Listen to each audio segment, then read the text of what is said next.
Narito ang Balitang Pinoy TV.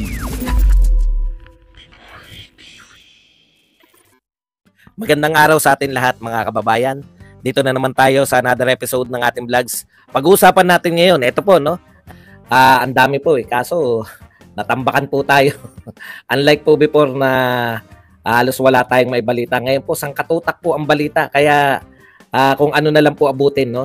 Ito po meron po tayong po nag-resolution ng HOR.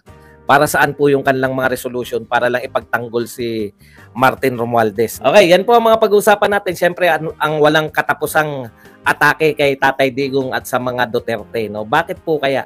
No? Bakit po walang katapusan? Yung atake, yan po mga pag-uusapan natin. Pero bago yan, kung bago ka pa lang dito sa ating channel, mag-subscribe ka na. Dahil ito lang ang tayong channel na may kinikilingan, may pinapanigan, una sa balita, huli sa impormasyon, kaya ano pang hinihintay nyo? Pindot na, okay. Ito po, tanong, meron pong nagtanong, hindi ba ICC naman ang huhuli? Ano? Hindi ba ICC naman, hindi naman yung PNP? Di ba? Ayan, kaya po lilinawin natin, no? Wala pong police power ang International Criminal Court. No? Wala po silang police power. So, sino yung huhuli? Yun pong bansang miyembro nila. Kaya nga po, kinakailangan mo na miyembro ka para mahuli mo. Halimbawa po, yung Russia, bakit po sila hirap sa Russia? Si Putin po, matagal na pong may warrant of arrest. Bakit po hindi hanggang ngayon na-aresto? Hindi naman kasi member yung Russia. Pag member po yung Russia, yung police ng Russia, huhulihin po si Putin kasi merong warrant of arrest. Unless na pumunta si Putin sa ibang bansa, nakasapi ng ICC. No? Kumbaga, kung ang Pilipinas ay hindi kasapi ng ICC, wala siyang karapatan o wala siyang kapangyarihan na manghuli yung kanyang pulis. So wala pong ICC pulis sa madaling salita. Ang mag-i-implement ng mga warrant of arrest yung mismong bansa na kasapi. So inuutusan ng ICC yung mga kasapi nilang bansa na hulihin si Putin. Pero sino lukulukong bansa ang pupunta sa Russia para hulihin si Putin? 'Di ba? Ngayon ganun din po sa Pilipinas. Ang hinihintay nitong mga dilawan at mga tambaluslos mag-issue ng warrant of arrest. 'Di ba? Natataranta na kayo, natataranta. Hindi po kami nataranta kahit kailan. Ayaw niyo makinig kasi hindi niyo maintindihan. Bakit hindi niyo maintindihan? Kaya nga kay tambaluslos hindi niyo maintindihan. 'Di ba? Susuporta ba kayo sa tambaluslos? Eto nga napakasimple, no? Iniisip nyo na People's Initiative yung pinapipirmahan. Huwag nyo sabihin hindi nyo alam na yan na hindi People's Initiative. Wala pong ICC police, wala nga pong police power yan. Kaya po sarili mong police yung huhuli sa'yo. Ganun po katalino si Tatay Digong. Nawaisan sila lahat. Hindi po nila naiisip yan noon . Ako hindi ko naiisip yan kasi ang alam ko, ano muhulihin yan? May immunity. Pero naisip na kagad ni Tatay Digong matatapos yung termino niya. 'Di ba? Kumalas na tayo kagad. Hindi nila na-anticipate yung mga utak ng Duterte. Kaya gulong-gulo sila hanggang ngayon. Tanyo si Sara Duterte ba natataranta? Hindi naman natataranta yung mga Duterte. Gusto nilang ipahuli. Sino nga huhuli? Alam nila yan, matatalino yan, mga abogado yung mga yan. Okay. Punta po tayo dito sa iba pa. Naku, si Mike Abe po, di mapigilan yung ngising Okay.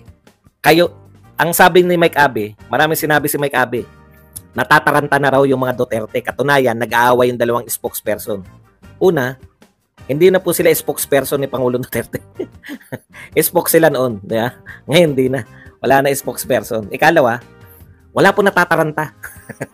Alam po namin yung naganap. Diba? Sabi ni Roque, baka hulihin, nakausap niya raw, tinawagan po ni Panelo. Ano po ang paano kayo matutuwa nun, Mike Abe? Bakit kang ngising aso? Natutuwa ka na nag-aaway yung dalawang spokesperson? Alam naman namin . Ako malinaw po sa akin na naganap. No? Tinawagan po ni Panelo si Pangulong Duterte at sabi ni Pangulong Duterte, wala akong nakakausap, hindi ko nakausap yan si Roque. Bakit sinabi ni Roque na nakausap niya? Hindi nga natutulog. Excited si Roque.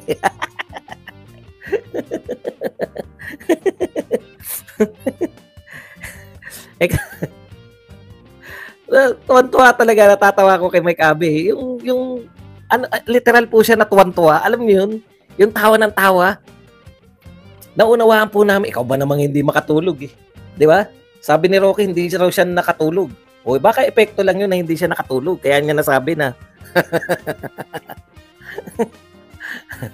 Big Brother Harry, tsaka sino isa? Baby Boy Dominic. May Dominic, hindi ko po kilala yung Dominic na yan. Ano pa? Okay, hindi po totoo. Kasi ang dami, yun po. Mike Abe, paano mo nasabi na natataranta yung mga Duterte supporters? Sige nga. Kasama ka ba sa Duterte supporter? Oh, gagalit amo mo. Wala po natataranta sa amin. Nanggigigil nga kami. Gusto nga namin makita ICC. Hindi nagpapakita eh. Baka nga hindi totoo na pumasok na yan eh. Di ba? Kasi naniwala ko kay Roque. Yung pala hindi natutulog si Roque. Tawa-tawa lang po kami. Guni-guni mo lang na may natataranta. O matataranta na naman kayo sa February 17. Nasa Cebu kami. O yan po, no? Pasensya na kung totoo yung nag-organize, no? Yung nag-organize po ng rally. Siguro trial and error sa kanila yun eh. Akala nila pag nanawagan, lahat na ng mga Duterte supporters pupunta sa Liwasang Bonifacio. Hindi po totoo yun. Yung pag-organize po ng mga rally, katulad po nito, February 17 pa sa Cebu. Alam na namin, matagal na. Mga 1 week ago ko pa nalaman yan. Matagal pong ino-organize yung mga rally. Hindi po yan yung nanawagan lang kayo sa mikropono. No? Kaya po ganun po yung sa Liwasang Bonifacio. Na kinakantsawan nyo ba yung mga Duterte supporters? O mga Duterte supporters sa Cebu? Wala daw pong sumasama sa mga prayer rally natin. No? Alam nyo na gagawin. Sa 7.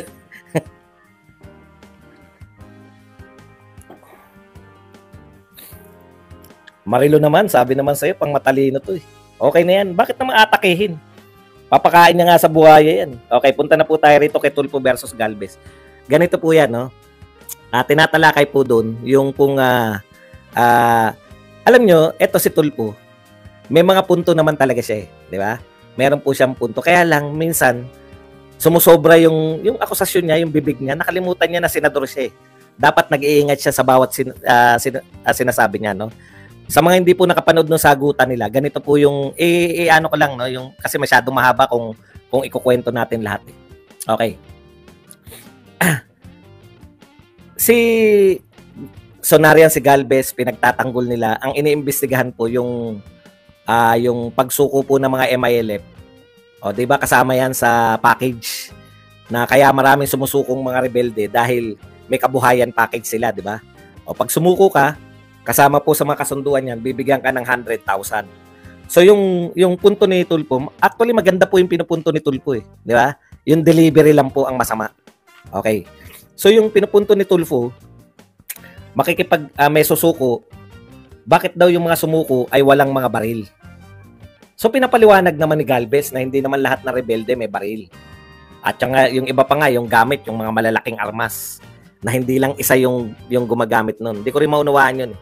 Maganda yung pinupunto ni Tulfo, di ba? Pag combatant ka, dapat may baril kang sinusuko. Ganun yun, no? So mismatch.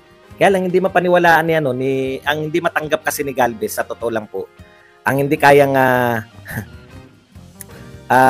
tanggapin ni Galvez ay yung pong inakusahan na kagad sila na may corruption, di ba? Pwede naman kasi yun eh. Pwede naman kasi na MILF kasi yun po yung pinagkasunduan lahat ng MILF na susuko. Iba na naman yung pag-aari ng MILF kasi meron pong pag-aari yung MILF na mga baril. O kung ikaw po ay fighter lang, wala kang sariling baril, ano isusuko mo? May kasunduan. Maganda naman yung pinapaliwanag, nauunawaan ko eh. So yung MILF as an organization, marami po silang baril, di ba? O so kung ikaw ay pangkaraniwang MILF fighter, pwedeng ini-issuean ka ng baril. Parang ganun. Tapos sumuko ka, wala kang baril dahil hindi naman iyo yan, sa MILF yan. Anyways, nagkaroon po sila ng pagtatalo dahil sa akusasyon agad ni Tulfo. Alam niyo naman, matalas yung bibig ni Tulfo na meron pong anong tawag doon? Meron pong corruption. Kaya hindi naman nag-alsa na kasi niltakas ng boss ni Tulfo na tinanong nga, bakit ka nagagalit, Secretary Galvez? Inaakusahan niyo po kami na corruption eh. Alam niyo po yung mga tapat na tao, lalo na po yung mga hindi nagpayaman. Ito naunawaan ko yung nauunawaan ko yung damdamin ni Galvez eh. Kasi ganyan ako dito eh. Marami po nag-aakusa sa akin na bayaran. Nung una nagagalit pa ako, 'di ba? Kasi putya, wala nga nagbabayad. Alam niyo yun, yung alam mong wala nagbabayad sa'yo tapos akusang. Ito na nga mga kabalita. Ano na ang masasabi nyo patungkol sa balitang ito? Please comment down below mga kabalita. Pag-usapan natin yan sa comment section. At kung di ka pa nakasubscribe sa ating channel, baka naman